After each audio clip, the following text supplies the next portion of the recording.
Hi there, this is LavaTech here.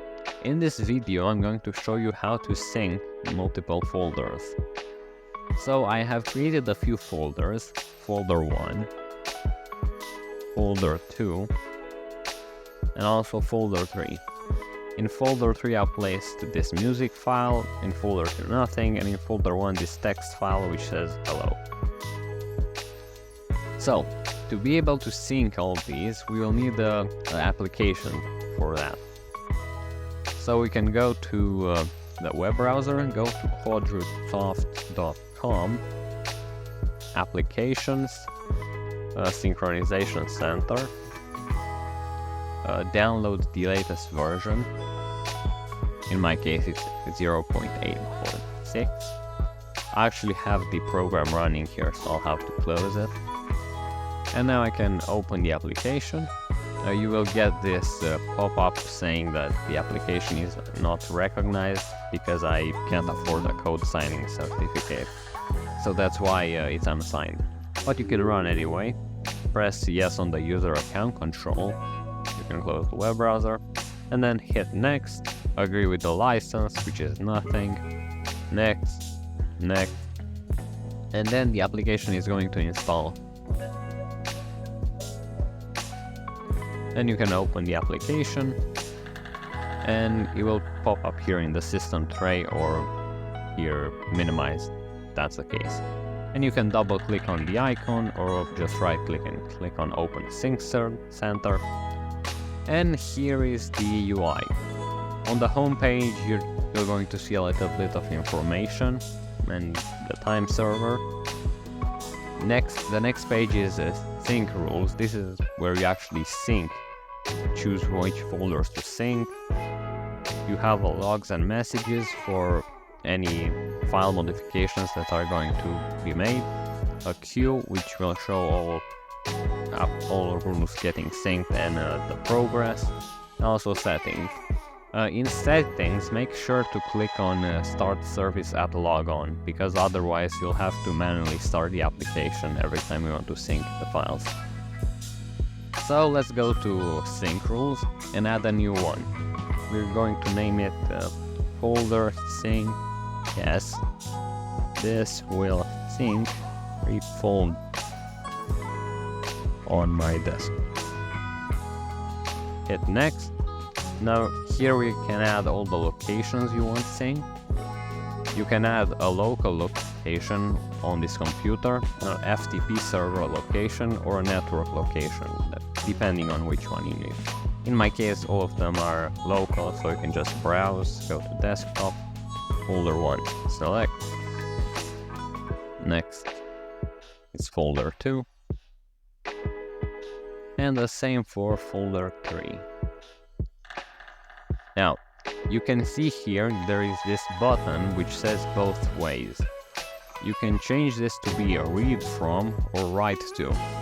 So, for example, if you have folder 1 and you want it to be read only, so the other ones cannot write to it, you can just say read from.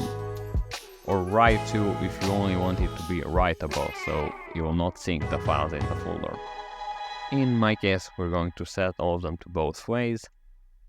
Next up, you need to choose how often do you want the folders to be synced. Personally, I like daily, weekly, but you can even customize it if you prefer that way. And then we're going to hit next. Here are a few settings. You can even see more information if you hover above the setting.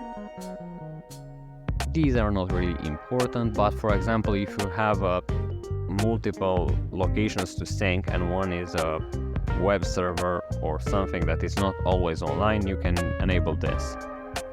Also, I recommend checking delete index for unavailable items, so no files are going to be deleted.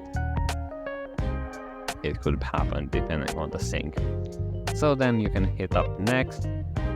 You can choose file names which you want to be excluded, or folder names, or even file extensions, like for example .exe, .txt, and you can just delete them. And hit up next. you can see here a bit of information, and you just create it. When the next sync is going to happen, in my case every 100 seconds, the folder will be detected as it needs to be synced. So you can wait for the amount. In settings you can just click sync now. Or if you want to manually sync a single or more rules at the moment, not only to check if it needs to be synced, you can click here and press on sync now, or you can right click and press sync now. So let's go to the folders, this one, so we can see test.txt, nothing, and adventures. We're going to select this, sync now, and if we refresh, you can see all the files are in this place. Now let's say I'm going to open a file, and I'm going to open the same file in all 3 folders. Actually close folder 3. Okay. I have the file opened. I'm going to change it. Test. Now these files are still hello, so I can just right click, sync, and bam, the file has been changed. Reload, reload. Also, let's try something else. I'm going to create a bitmap image. Sync. Refresh. Now, if I'm going to delete this file here, and then sync, if we refresh, it's gone here as well. And this also applies to subfolders. So I'm going to create another folder, folder S, and I'm going to make another folder in this one, S2, and also a file, compressed folder. I'm going to hit sync, and bam, it's all created. And then let's say I'm going to delete this zip file, sync, it's gone here, and it's gone here. The same for the folder.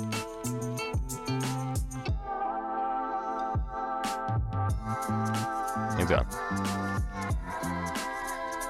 Now let's say I delete all the files, and click on sync, it's gone. Now let's say you don't want a file to be lost, or if you accidentally delete something and you want to be able to recover it. Well, in that case you can go to the rule, go to configuration, and enable require confirmation when time triggered. So if you enable this, and let's say I'm going to put it to repeat every 1 minute, sync.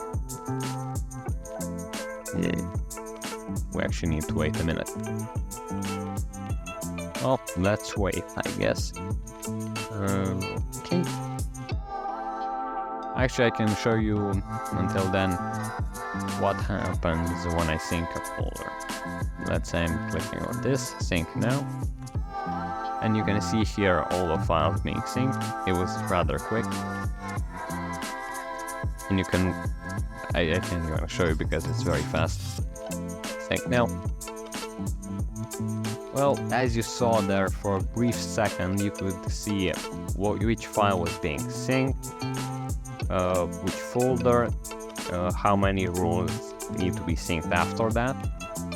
In this case 0 because I only selected 1. And if we go in logs, we can see here when a sync starts, when it ends with sync success, sync has finished, initiating custom sync. And this file right here, if we go to the web server sync location, you can see I added this location as a read-only location. So the application was trying to copy this file to the read-only location, and it canceled that operation because it can't. Now let's say we're going to sync. As you can see, you get a notification, and in here you can see your attention is required, and it asks you to confirm the rule, folder sync test, and you can discard it or confirm the synchronization. And that's pretty much all. The application will run here in the system tray. It takes like 4 or 5 megabytes of RAM when the form is not opened. It's a pretty powerful application, it works pretty well. And it can auto-update as well, so you click here, no new version available. Well, that's all I had for this video. If you found this helpful, leave a like, leave a comment. Do you have any more suggestions? Just tell me. I'll read all the comments. Well, that's all. See ya.